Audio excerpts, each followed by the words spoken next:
Welcome, welcome. Thank you for joining. We'll give everybody another 60 seconds or so to get through the lobby, and then we'll kick things off. All right, welcome again, and thank you for joining us today in our monthly webinar series as we focus on AI, Microsoft Copilot, and everything within Microsoft 365. Today, we are focusing on Outlook, specifically the new Outlook. I know it seems basic, but we really believe it is one of the most currently ever could be in there also hated Microsoft softwares that is hurting adoption of other more cool, more awesome solutions that you could utilize. So knowing that this might be our most ever attended webinar, I brought the all-star lineup with me today. You've seen them all before. Keith Harris, our Senior Director of Technology, Mark Cheddar, our Director of Solutions, and Tony Robinson, our Microsoft Practice Lead. Thanks, fellas, for joining. And as we get started, reminder to use the Q&A. I'm expecting more Q&A, well, at least more Q than we've ever had before. We'll do our best to answer all the questions either during the demo, at the end, or we will at least send a follow-up email if you stump us. And as a note, this is part one. There is no way we're going to get through all the content today in one session, so there will be more ahead. First, though, as we get kicked off, because we are a mission-driven company, everything we do points to our mission. I like to start with that. Our mission is to create strategic advantages designed to help our partners grow their business. At the end of the day, this is our focus, and all the solutions we offer our partners are designed to do this. And if you've attended one of our webinars before, you can thank me later. We're going to scrap the intro of Kelly today as we've got more content than we can get through. So if we haven't met before, check us out here, scan the QR code, visit our website. If it involves strategic technology solutions, we can help. A couple slides here as we get into the demo. We asked, you answered top frustrations. What are they? Thank you to those who included frustrations. I'm actually thanking you for telling us your frustrations in your registration. From our survey during your registration, here's a summary of what you all said are the frustrations. We'll be keying in on as many of these as we can today. Obviously, missing or limited features. Obviously that one we're going to touch on, and hopefully we show that they're not missing. They're just somewhere else. So there's going to be a lot of that talk track today. A lot of the functionality is here. We really believe it might even be better, but it's different than you did it yesterday if you're still using the classic Outlook.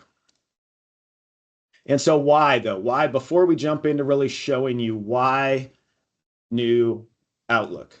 It is more than it's just new. It's built differently from the ground up. The first reason is it has a unified interface. So the same app is what you use on your phone, that you use on your computer, and that you use if you visit the web. So built on the same consistent app, same interface, no matter where you view it. One of the biggest ones is the Microsoft 365 integration. So you're already seeing things in classic Outlook. Maybe you can't add a Teams invite in classic Outlook. All of the different integrations into OneDrive, To Do, not even talking yet about the Copilot integration. So we're going to show some of those integrations and how Outlook can really be the hub of Microsoft 365. Because of the new platform, it performs better.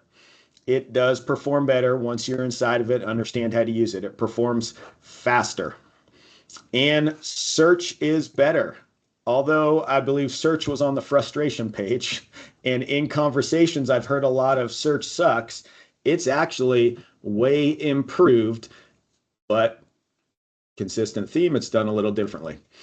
And no matter whether you like it or not, it's happening. So reason 5, classic Outlook is on its way out. So there is a D-Day out there at some point. We've already seen features being deprecated, and definitely new features that tie into Microsoft 365 will not be put into classic. So at some point, you're going to be forced that direction, getting ahead of the curve. And doesn't apply to everybody, but it's applicable to many of you, especially those that have been on the Copilot and AI journey with us. Copilot works better in the new Outlook.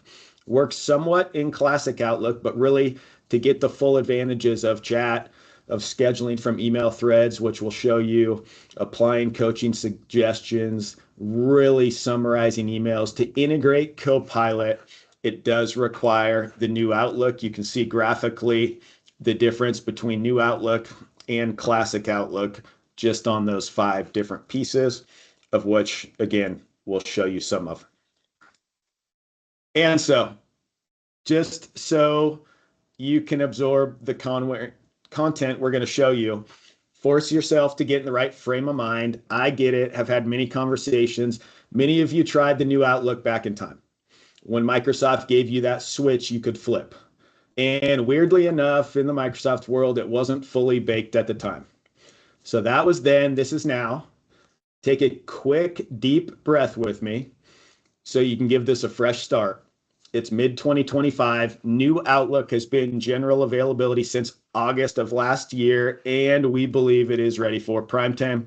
Hopefully, we can show you some of the ways to get there. With that, we're going to cover 4 specific-ish things today. We'll start with the settings in Outlook, the settings that make customizing Outlook powerful and apply across wherever you view Outlook. We'll talk search because that is powerful, yet definitely a big frustration. And then we'll talk through features in email and calendar. So with that, again, Q&A is open. Feel free to post away. And Tony's going to take us through settings in Outlook. Thank you very much, Scott. And thanks for coming, everybody. So before I get into sort of the nitty gritty, as I share my screen out here, I just wanted to call out a couple things. One is that we're going to show you a whole bunch of features today, and we all have our Outlook configured differently. So use Outlook how it works best for you, whether it's classic or new or anything like that, right? There's no one right way to do most of the stuff. That's why there's different settings. And then the second thing is, like Scott mentioned, the new Outlook has a lot of good functionality now. It's, everything most people would use most of the time. And the little parts that aren't there yet, new feature being released all the time. So even if there was something, I can't remember what it was, but some feature that I tried 3 months ago that wasn't there, that is there now. So constantly being updated, released. So it's more and more feature parity with the old stuff, and then lots of new great features that are in there. So having said that, to get started, in the old Outlook, if you remember that, there's a file menu in the top left. I'll even show it real quick up here that we're all familiar with and comfortable. Right up here, right? And this is where all your settings, where all that kind of good stuff. That has gone away now, and that's one of the sort of biggest questions we get is things you used to do in there, where do you do them now? And there's, like with a lot of stuff we're going to show you, there's often multiple ways to do the same thing. But I'm going to go into this settings gear up here. This is roughly equivalent to what the file tab was. And you can do all kinds of settings from here. Again, a lot of things we're going to look at, you'll be able to do in other areas. But this is where you can get to pretty much every setting you'd ever want to change in this gear.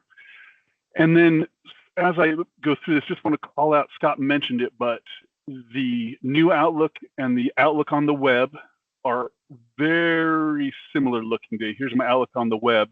In fact, just this morning, I started writing a draft email, went back to my Outlook and couldn't figure out where it was and was wondering what happened to it. It's because I had started it in Outlook on the web and didn't realize it because they're so similar, right? So Outlook on the web and new Outlook are very similar. Just helps that learning curve if you ever have to go between the web client and the full client.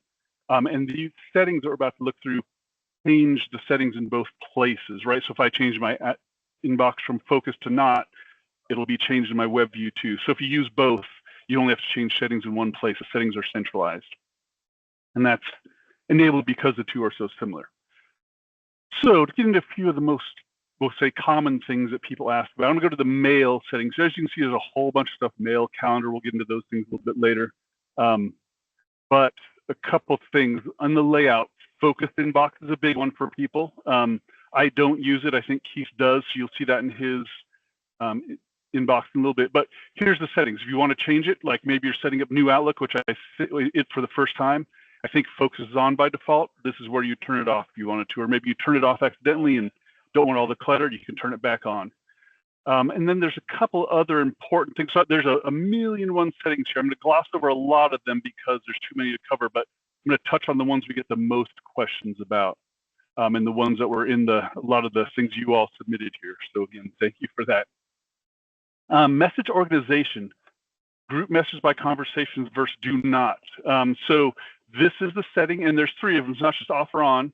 So this is where you change your group messages by conversation, right? And that will give you little carrots you can expand and see all the things that were in the conversation lead. And then there's this branches one, which is different, right? This is something new. And just want to call out, this is, if like I'm doing a migration to M365 cloud, right? We might have a email thread talking about it, and someone might go off on a conversation about migrating email. Someone else might go off on a conversation about SharePoint, but it starts off the same thread, right? So replying to the same email might say, hey, here's our business premium license. Someone might say, are those used for Exchange Online or those used for SharePoint? And those might go off to 2 different threads. That's what the branches is. So under your top level conversation, if you have branches set on, you might see some other little carrots that will allow you to expand to see different replies off the same email. So that's what that's about. And I will turn on group by conversation here just a little bit, and I'll show it to you in a second. But going down through here, there's a whole bunch of things like reading pane, all kinds of ways you can do it. Lots of other good stuff. I'm not going to go through most of these. Just want to kind of show you how big this list is just in the layout section of mail, right? So then next, I'm going to cover a couple of things that are in the compose and reply section here. I'll go ahead and save that. So another huge question we get is, where do I get the BCC from stuff to show up as? And it's for the most part right here. And again, I'll show you another way to do it in a moment here. In fact, let me just do that right now real quick. So you can either tell things to show up here, which I'll show the from field there, but I also want to show you if you're in a mail message, and you can just hit BCC right there and it will show up, right? So super simple when you're in the message as well. You don't always have to go in the settings. And again, that's kind of a theme here, right? There's multiple ways to do the same thing in a lot of Microsoft. Let's get back here. Right. So we've got from BCC here, if you want. I'm actually going to undo that real quick because I don't actually want to see that. Then one of my favorites I'll show you, where is it down here, is this. So messages can be canceled for up to 10 seconds. You can choose how long it will wait to send your messages, right? So I make mistakes sometimes. I know everyone's gasping here on presenting with me, but this delayed send gives you 10 seconds. There's an undo button at the bottom right. So in fact, like 2 days ago, I sent an email to the wrong Jeff, and I didn't notice it till I actually hit send. And I just, as I hit it, I noticed it was the wrong Jeff and just hit the undo button, pulled it back, was able to put the right Jeff on the email, right? So saves from that type of stuff. And that's just one minor example of the million mistakes that I make in emails where this undo makes, it wouldn't be probably the end of the world if the email goes out, but it makes it a lot cleaner for stuff, a lot less confusing, not having to go to the other Jeff and saying, sorry, ignore that email. That was actually for someone else. So this delayed send thing is super useful. I use that at least once a day, Tony. And I think at some points it saved me big times. Yeah, yep. Yeah, and then much better than that old message recall, which doesn't work half the time or most of the time. So really quick, just to undo that message. So I love it too. Well, there's no notification as well that the message was recalled, which I always think is a little weird. So yeah, this one saved my bacon a few times recently, and turned that on a few weeks ago when I found it. Pretty great feature. Great. Yeah, so I guess we all like this. We all like this setting right here. And you could do this by hand. It was really clunky in Classic Outlook, but this is just a nice setting for all messages. You can turn it on and not have to think about it and all that kind of good stuff. And something else super important, I've been said a few times, there's a million and one options and we can't go through them all, but this is where you find them all. But if you did want to go through them and you weren't sure where to go, there's a search settings up here, which saves me tons of time because I really haven't memorized where even a quarter of these options are, right? So if you just go up here, if I did want to say turn conversation view on, I might say converse, so it already does like the conditional formatting, message organization. I'm not getting conversation view. You can see where you start to search and you can just figure out what you want to do. Focus inbox is probably there. Yep. So you can start typing in here and you don't have to know where in all these different settings this stuff is. It will help you find it, which I think is a super nice feature because remember with those classic Outlook, whenever someone did something that I didn't do routinely, I would have to go to Google or whatever, and how do you whatever, and it was mostly right most of the time, but it just took a lot of time, and sometimes it was wrong and didn't apply to my version, whatever. Here you can just go into settings and search, and it really gets you where you need to go. So yeah, I think we'll wrap it up there for settings, and I'll look in the Q&A, but I think I'm going to hand it back to Scott here so that he can introduce the next person. Yeah, thanks, Tony. And I think, this is really step one, is why we let off with it. Customize your settings. So many of the frustrations or complaints we've heard from people are around adjust the settings and all of a sudden it's usable. So it will cure a lot of your problems before you even get started. And remember, no one person's Outlook settings are the same. Everyone has a different preference and a different way they work best, and settings help adjust that. As we were prepping on this, all four of us have completely different ways we use Outlook and manage email. The settings allow us to do that effectively. Yep. So with that, Keith, we're telling people search is better in the new Outlook, which I've had a lot of arguments about. So let's see how it's actually better. Yeah, thanks, Scott. Appreciate it. Right off the bat, just to pick up where Scott left off there and what Tony was mentioning, for sure, if this is the first time seeing the new Outlook and some of these the views that I've got set up here, it's going to be a lot different than what you've been used to traditionally with Outlook. I got to tell you, I've been using new Outlook for over a year now. And I really had to challenge myself to learn something new and try to take a new approach on how I wanted to use my email. And I was one of those guys that once in a while I would reply to an email thread only to realize it was maybe in the middle of the thread, not the last email, and somebody had already maybe answered the question that was posed or something like that. So I decided I was going to switch over to the conversation mode. So as Tony was pointing out, we've got this threaded conversation or messages with branches, so I can see all of my replies all grouped together nice and neat, and that really helps me out a lot. But I know it's going to look a lot different to most of you that have been using email the way I used to use it. So just kind of calling that out, I use the conversation mode. I've got a big preview pane here on the right. Even for the ribbon, I like it small and simplified, but I'll go ahead and move it back to the classic for this demo, just so it kind of looks a little bit more familiar to you there. And I'm also one of those people that used to use the My Day calendar and to do over here on the right side. And I really decided I don't want that taking up real estate all day when I'm in email. And so I just turn it on and off when I want to use it. But that's just me. Just want to kind of call that out. So on to search. Yeah, lots of questions about search. Search is different and the same. So for quite a while now, even in classic Outlook, Microsoft really wants us to use this search bar, and I've really leaned into that. And so one of the things I like to do often is instead of clicking my emails and sorting them with the columns, I just pop into this search bar right at the top. And oftentimes I'm looking for something like I know Tony and I were going to go to this event. So I'll just go right into the search bar and start typing. And this is a free form keyword search. So it's going to find anything that has the words Tony and event in it. One thing I like is the autocomplete or this preview. However, in this scenario, these couple of suggestions it's making, that's not what I'm looking for at all. I'm looking for an email, and these are calendar events in my last search history. So don't give up yet.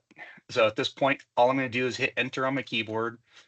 And then now I've got email results that are filtered out based on my criteria there. One thing to point out is now that I'm in this search mode, I don't know if you guys caught it, but now we've got these quick buttons that appeared in this little bar. So I could quickly start to narrow down my search results to find what I'm looking for. So maybe it's an unread email, maybe it has attachments. I'm always looking for something that has attachments, and trying to find them can be a challenge.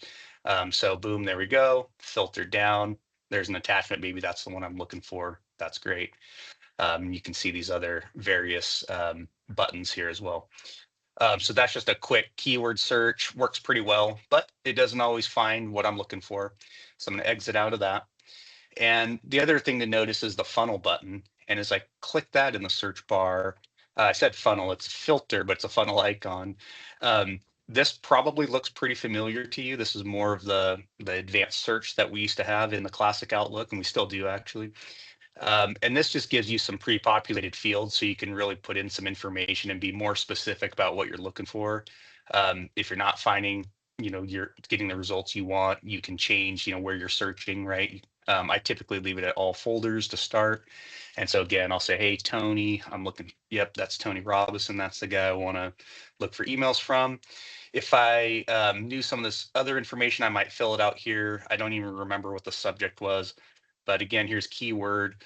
And you can see I was searching for it recently. So I'm going to go ahead and put in the keyword event. And then you can see some other controls here, like a calendar to pick a date range. So if I knew it was in the month of May, I could narrow that down even further. But for now, I'm going to start here. And then this attachments, as I mentioned earlier, you saw the button a moment ago. There's a checkbox for attachments. I love that. I use this all the time, trying to find attachments. But keeping it simple, searching from Tony, email from Tony, keywords event. And here we go.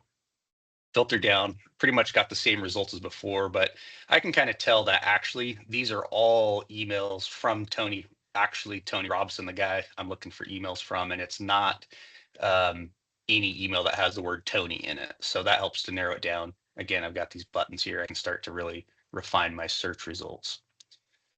Okay, so that's kind of the gist of it there. Big emphasis, use the search bar, start there and give it a try. So something I want to show you also that's going to help you to kind of stay organized, and it kind of falls in line with search, it's sort of search adjacent, are categories. And I want to show you something here that's interesting. I happen to know that I've categorized some emails with the tag IT Summit. And notice as I start typing in this free-form search, the autocomplete is showing me some documents, a PowerPoint, a few other things, right? But at the very bottom, I recognize there's this little tag icon for IT Summit. And I'm going to go ahead and click on that because that's actually what I'm looking for. And so now by searching in the free-form search for IT Summit, I was able to click that category tag, and now all the emails that I've tagged in the past with this category are visible. So I find that super helpful. Now it's like, okay, this is exactly what I'm looking for. These are important emails that I want to keep track of. They weren't immediate response and follow-up. These are some long-term information that I want to track here.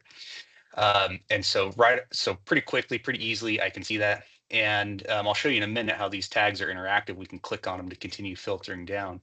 But while I'm here, I'm going to show you another, again, kind of search adjacent, filter adjacent technique, and that's pinning emails. And so you'll notice there's the push pin icon right here. And when I hover over it, it says keep the message at the top of your folder. I'm going to go ahead and click that. And let me show you what it's going to do. So I've clicked the push pin icon. I'm going to go clear my search. I'm going to hit exit search. And now all of a sudden, if you noticed, I've got this email with the IT Summit category, and it's pinned to the top. And I can go ahead and pin as many emails as I want. Maybe I want to pin this email here because that's important, and this one's pretty important too. So I want to follow up on that.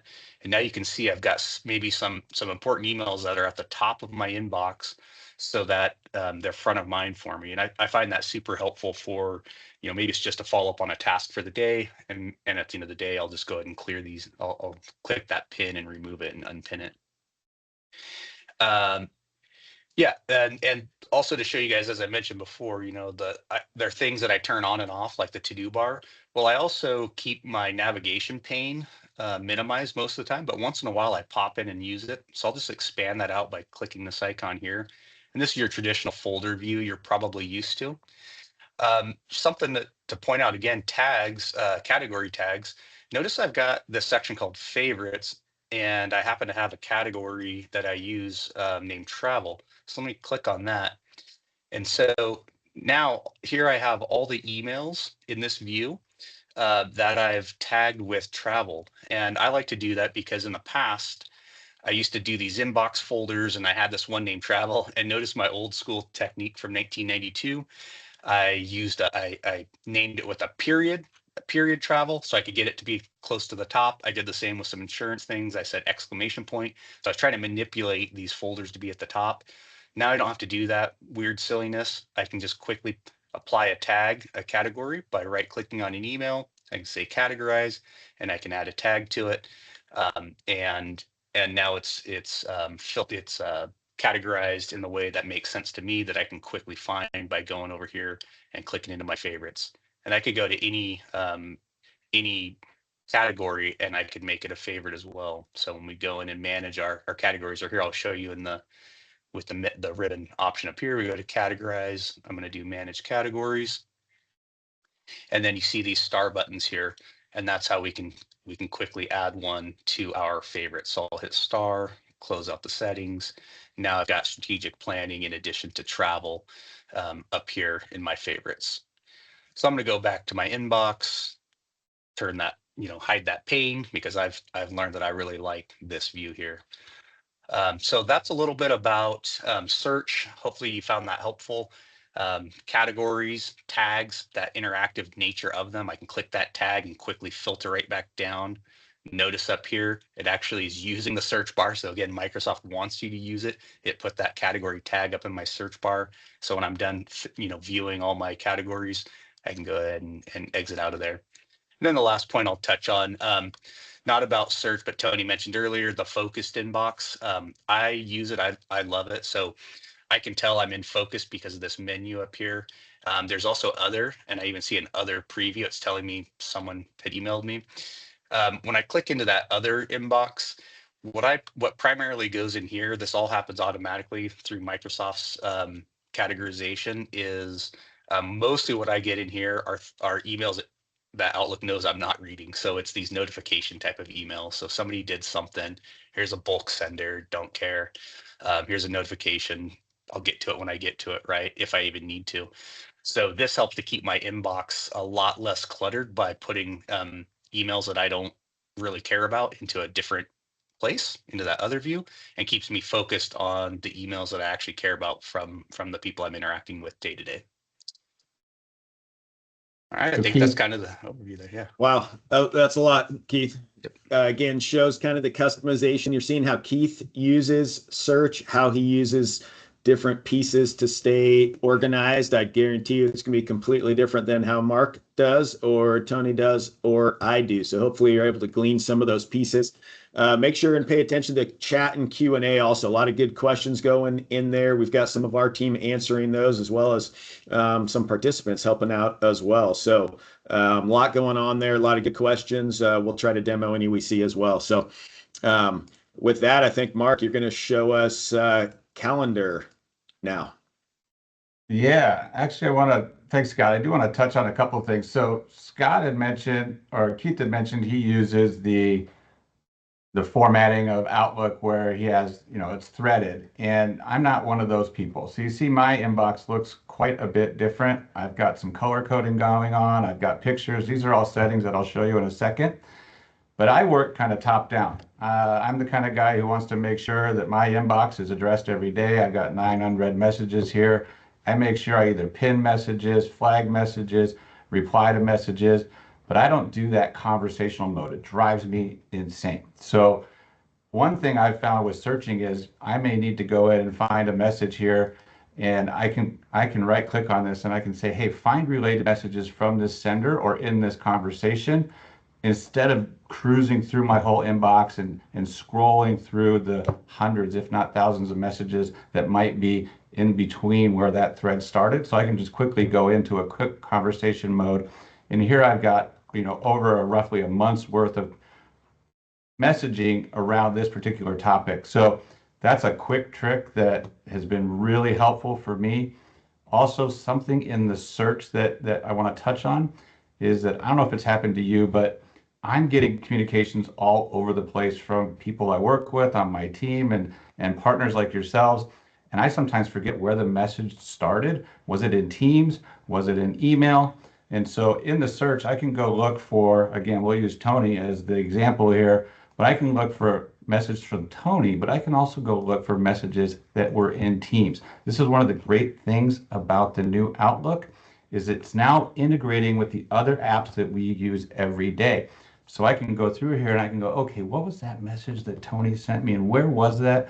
Oh, here it was. And I can quickly just jump right over to the Teams conversation where that was at. I can do a reply back to Tony, and we're in the same conversation. So a lot of things are going on in our world. We're getting hit up all kinds of places. And so Outlook is trying to bring these experiences together. I am also one of those guys that uses the to-do a lot. And like Keith, I'll just show and hide my to-dos. And so when I need to get back, I got a free moment. What am I supposed to be doing next? Hey, I need to call Kyle about that. You can integrate your calendar, of course, right here too for easy views. But those are just a couple quick things that I've seen as super helpful for me, just kind of cruising through the day and keeping efficient. Mark, real quick on the to-do, just for anyone who used it way back in the day, your tasks, if you use those in Classic Outlook now, automatically convert to to-do. They didn't originally, but they do now, if that was a concern. Right. Yeah, there'll probably be a follow-up webinar. Our next one will probably dive into the to-do a bit more because there's a ton of power. And as Mark alluded to, right, if you look to the far left-hand side and you see all those icons in Outlook, Microsoft really wants Outlook to be that hub or that dashboard for all of your collaboration. So you can really access everything in that 365 ecosystem from just the Outlook app. Yeah, I think that was a question that was posed earlier on in the registration process. Is where did my tasks go? And so now they're called to-dos. You see my mailbox here looks a little differently. I have some color coding going on. And this is one of those things that it's a setting. I'm going to show you here in a moment, but Microsoft has built this in a way that you can really customize your experience with the mailbox and all the integrations to make it more efficient for you. And so I'm experimenting with a few things. One of them being conditional formatting. So you see I've got purple, I've got blue, which is an unread message. These are messages that I have read.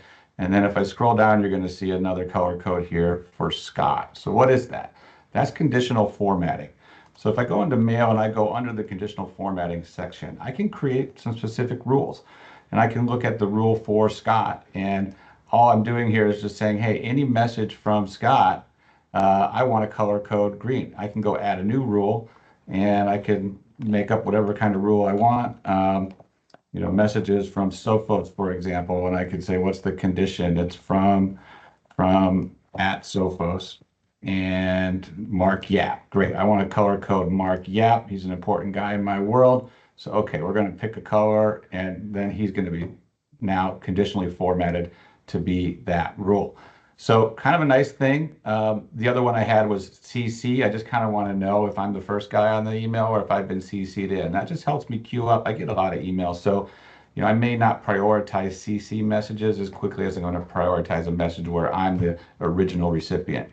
So kind of a nice thing working there. Let's move to scheduling though. So scheduling has been a thing that, if you're like me, it's one of these kind of annoying things of the job. Who's available? How do I pick a meeting? It's a frustration to always do those gymnastics and figure out when people can join a call and all of that good stuff. So there's a couple great things going on in Outlook now that really helps me schedule meetings. So if we go into an event, right, we want to make a new meeting. Start with your title. This is kind of the normal traditional way. We're going to add some participants. And I'm looking for the day. I'm going to say, hey, let's go out to next week. And I want to know when these guys are available. In the past, what I've had to do, send everybody a message. Include, hey, these are 14 times I'm available in the next 2 weeks.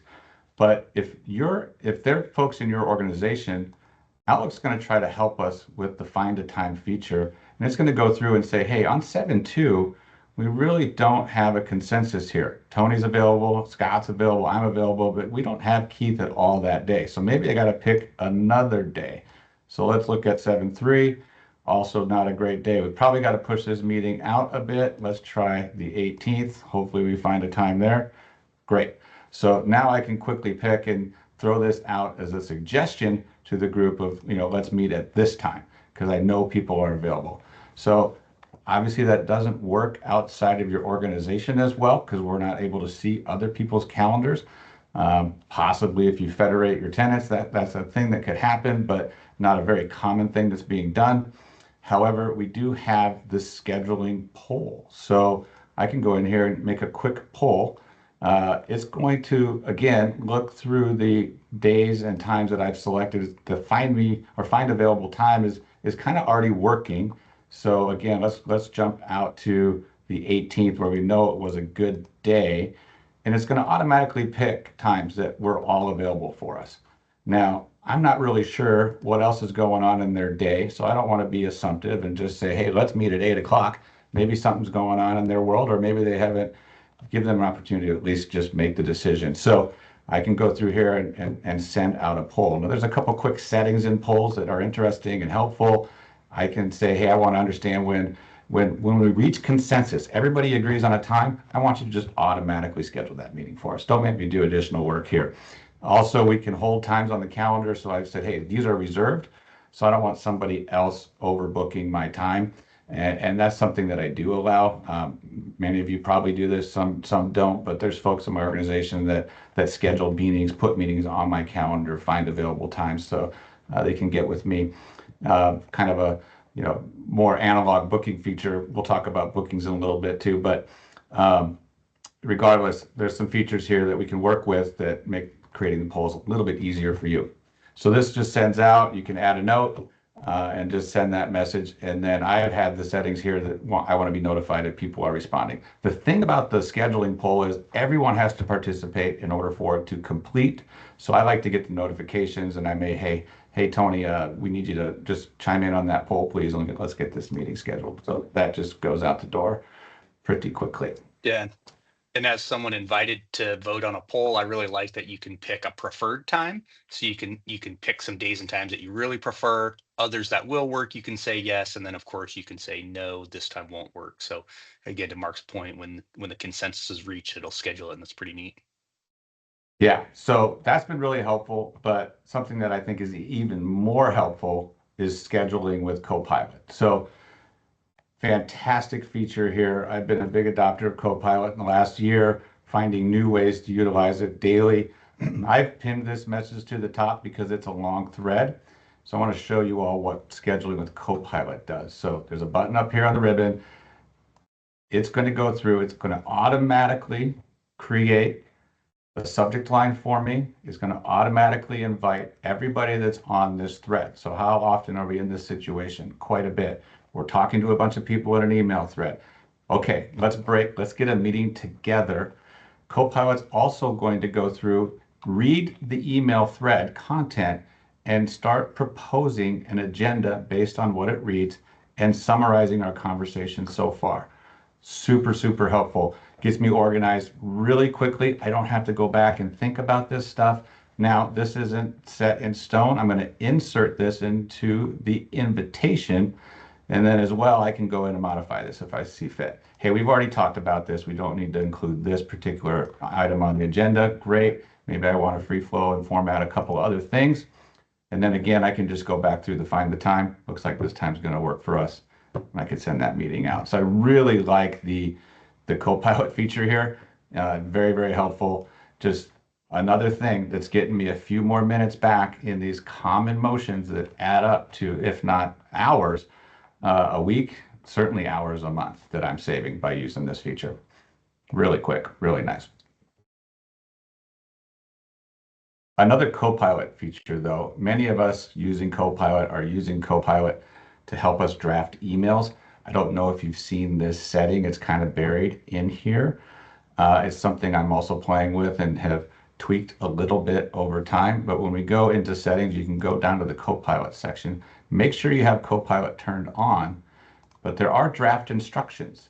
So you can help Copilot understand who you are. So I've asked it to say, hey, keep the tone professional and positive, lean into brevity. I don't want a long message. I don't write long emails. I'm not a big fan of, I hope this message finds you well. So I've told it, don't do that. That's kind of a common thing I see Copilot do a lot. And also, hey, look at my previous emails.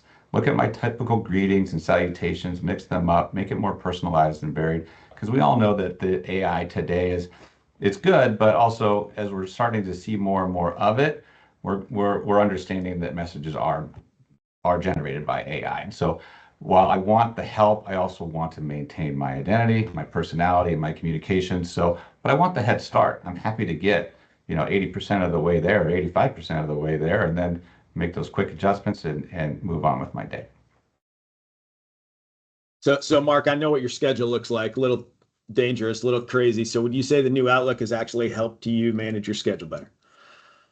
100%. Yeah. I mean, I think the big thing is really that those gymnastics that I have to pull every time to schedule meetings. So polling feature has been great for external, and then internal is just quick. I don't need to go ask everybody here on the call when you're available. I can just go see it right now. So very simple. Yep. Yeah, great. So a couple questions as we transition. Copilot, reminder, Copilot, you might not see Copilot. Copilot is a paid for license separate from your email. If you haven't watched one of our Copilot webinars, tune in, but it is a separate license. You only see that presented when you consume that license. And a couple low-hanging fruits, but let's show them. Tony, we had a question about where do I flip from classic to new? I saw you've got classic up. Can you just show us it's probably not called flip, but show us the flip button if you could. So people that are ready to hit the flip right now can do it while they're on the call with us. So here's my classic Outlook right here, right, with the square icons and stuff over here. And very in the top right, try the new Outlook. You can flip that off or on. And so, like, I've got both versions running, like they're actually different softwares. Like Scott said, they're kind of built differently from the ground up. So you can, not that you'd want to, but you could run them both at the same time. But flipping that switch just shuts down old Outlook, pulls up new Outlook. Give it a minute, like it takes a second, just like you're setting up a new mailbox. It's new Outlook, connect to your mailbox and all that good stuff. So it sometimes takes a minute or two for stuff to show, but it's as simple as that. Flip that switch and it'll do everything for you. Awesome. So yeah, super simple up here. Great. And maybe one of the most important questions, if you're a dark mode user, is there a dark mode? So Keith was a little frustrated yesterday. He had a bad attitude towards us because we asked him to turn his dark mode off so you could see better on screen. So there is a dark mode. Keith, show us the dark mode switch. Oh, okay. Putting me on the spot here. Yeah, 1 second. Let's share out my Outlook window. All right. So I'm going to go to our trusty settings. Yep. Go into our settings. Yep. Totally. And I'm just going to do search. I'm a big fan of search if you guys didn't pick up on that. So dark mode, you can say I switch it to light. Let's go dark mode, save, close that. And there you go. This is my preferred view. Although I do like to go simplified ribbon. This is probably the most important feature that's been added to new Outlook is dark mode now. Yep, that was a big feature request. Microsoft listened. Another question, getting a little technical, but how does offline access work, Tony? Question was a little nerdy, but without an OST file, how does offline access work? And if it's built on the same technology as the web app, tell us about that. It is.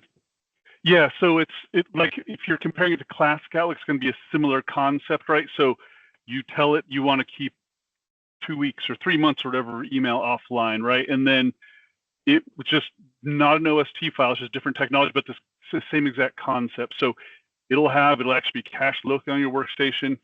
You can still compose messages, all that kind of good stuff while you're offline. So it really is just not an OST file, but it works the same, right? So you've just got local email on your computer there, work like you normally do, and then when Outlook connects back, it just does whatever, it sort of syncs your changes locally back up to the Exchange server in the cloud to Exchange Online. So short answer there is functionally no different than Classic Outlook. So just do what you normally do and you should be fine. Perfect. Any other questions? I know we've been answering questions throughout, but if you still have other questions for us to hit on, please do. But as our at least final for today questions come in, to put our 3 rock stars on the spot, single best new feature that you use in new Outlook, and you can't use what the person in front of you says. Then I'll go first. I was going to say, I want to go first. Yeah.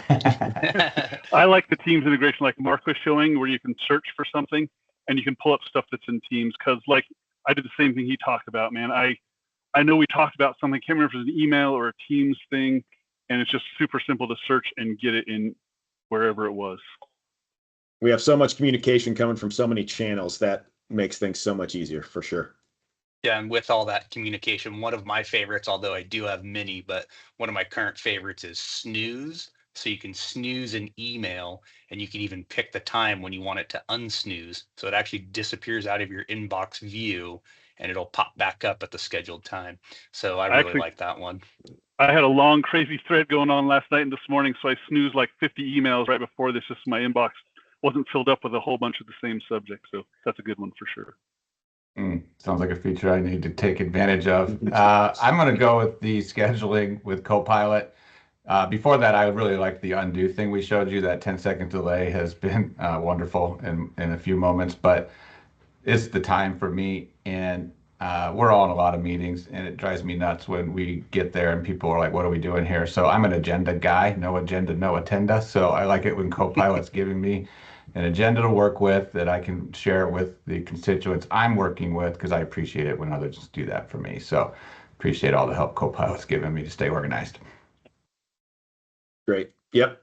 So a couple more questions. Normally we wrap up 45-ish after the hour, but we'll keep going till 11 today as long as people stay on and keep posting questions. So have a few more questions coming in on the categories. Question is, can you still collapse all categories? Keith, you were showing categories. Do you know what the ask is of that Collapse? question? Yeah. I'm trying to Not do what totally collapse clear. means. Yeah. Yeah. Not Is totally that- sure. So maybe Yeah. a little more context around what we mean by collapse categories. There's a question about, can you still create a calendar invite from an email? Yep, for sure. We showed you how to do that with Copilot. I believe it's the button next to Copilot. So even if you don't have Copilot, you can just create a meeting. There's from another option the to, email. create the meeting. You don't have to have the Copilot. So real quick, you can do that here. You should have this if you're not fully integrated with Copilot.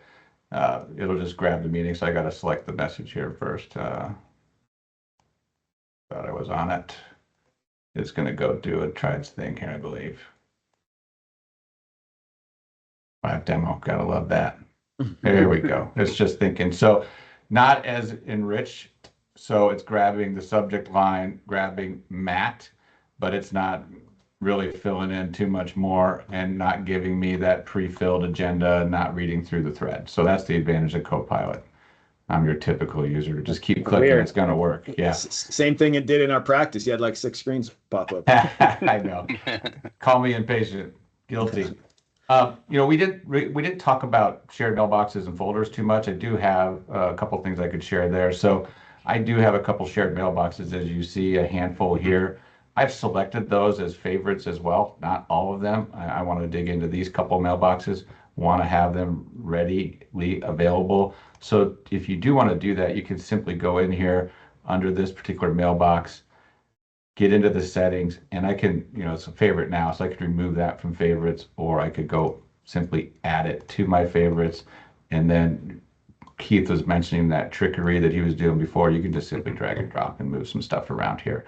I also have some rules. I'm not a big rules guy, and I'm not a big folder guy, but you can create rules, much like the conditional formatting, and say, hey, from this sender, I want to drop everything into this folder. So I do have a folder here set up for all of our security awareness training reports that come in. When these come in monthly, to me, for all the partners I'm managing, I just get flooded. My inbox gets flooded, and I don't want to necessarily have that happen. So I just have a quick rule, a quick folder. You can color code these folders, do all kinds of things conditionally to make that experience yours. So a couple, kind of normal things that have been around for a little while, but how they work in the new Outlook for you.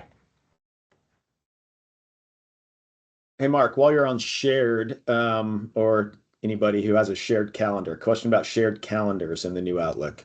Do we have a shared calendar we want to show functionality? Yeah, sure. I can do that real quick.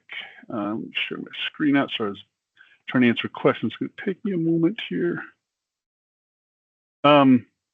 So it was, sorry, I didn't read that one. Was there a specific focus of the question, or just can you do it? Because you certainly can. General.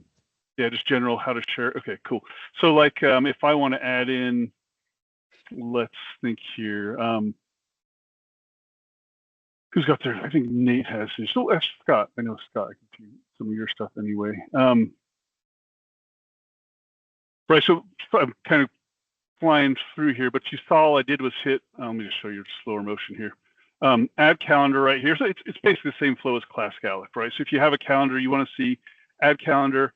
Looks a little different, but generally going to add it from your directory, right? In this case, we're all, you know, at the same organization here. And when I did that, I just pulled up a search thing, right? So if you had multiple, you can add in different kind of advanced. You can add in different mailboxes, which this is talking about. I just have me in this mail profile, so this is the only choice. But here's the basic thing. So you can add in, you can search for different folks that you have communication with. You know, you might be able to see their calendar. So Nathan Wass as well.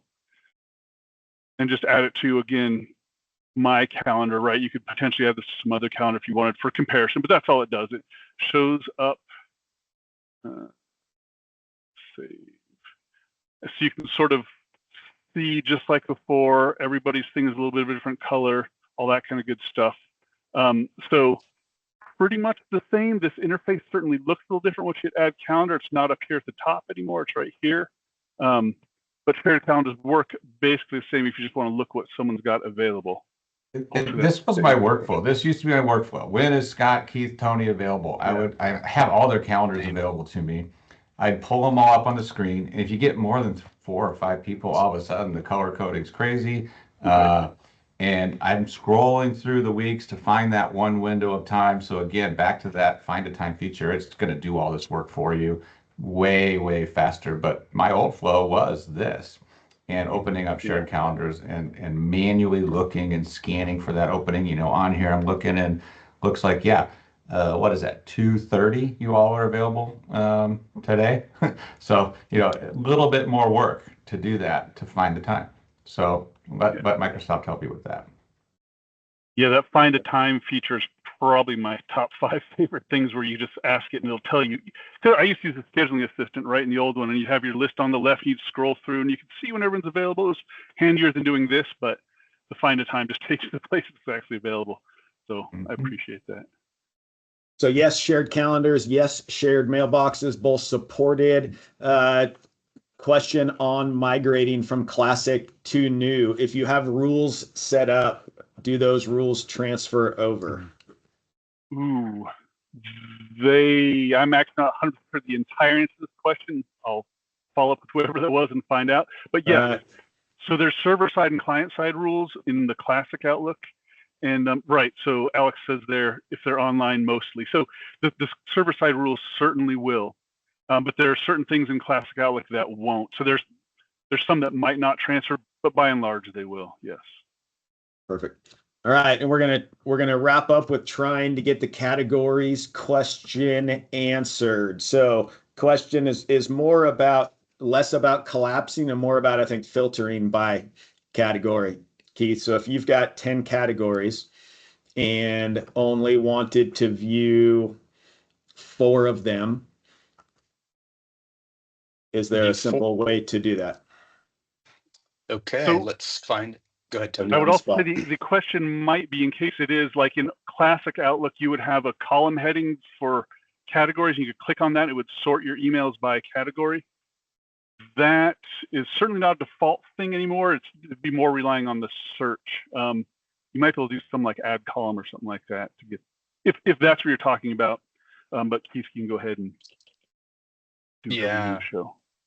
Yeah, good point. And because I'm not using that's a good question. I'd have to play with that a little bit, because I'm not using that column view anymore since I'm doing this, message threads. I'd have to play with that, but I would definitely say start.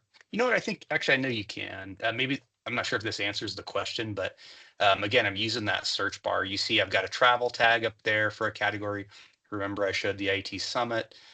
So now I'm showing everything that has both travel and IT Summit. So again, I remember there was a way to click columns, like Tony said, vaguely, but I don't use it anymore. So I'm really relying on this search bar to be my hub. So hopefully that answers the question. Keith, could you save that search? Good question. I haven't tried that myself, but it wouldn't surprise me if we could. Okay. So you can also just make categories available under your favorites. So if you had multiple categories and you wanted to put them in your favorites, that's an option. So they're just quick calls. So there's Keith's got a couple there. So that's one way to quickly sort that is maybe a little bit of a workaround to the question. Yep, and remember you go into those settings, right, where your categories are, and you can just click the star next to it. So I could make some of these my favorites if I wanted, right? Yeah, and you can define some of the shortcuts in the settings. So like, Control F2 is this category, Control F3 is that category. So you can kind of design your own shortcuts. And so I'm on the message. It's like, oh, this is a travel message. I want to flag it, categorize it. And then I could have that filter on the side for quick access. Yep. Yeah, and if anybody noticed, I had the two tags, the two category tags up here in the search bar. And so I'm seeing all emails with these two tags. I decided I don't care about travel right now. I can just click the X, close it out. So pretty flexible, pretty powerful. And again, I don't really use this left nav anymore. I pretty much stick to just inbox. So thank you for all the questions. I don't think we got through all of them, and I think we got a couple stumps, or call them at least half stumps. So we will be working on getting you answers to those. Thank you everybody for joining. We will have part 2. We flew through a lot of this today, and again, only touched the surface, some of the bigger complaints we've been hearing. Register for round 2. As you do, again, the more information we have in the frustration column, the better. You can also, when I send you an email out after this webinar, you'll have the recording. You can watch again. You can forward to a friend. You can also reply to the email directly if there's frustrations or specific questions that would be helpful for us to demo on our next webinar. More specificity, the better for our next webinar. So thank you everybody for joining. Copilot will generate a winner from somebody who stayed on for the entire presentation today. We'll send out an email tomorrow or Monday with that Amazon gift card winner, and register for next time. Thanks for joining. Thanks, everybody. Thanks, everybody. Thank you.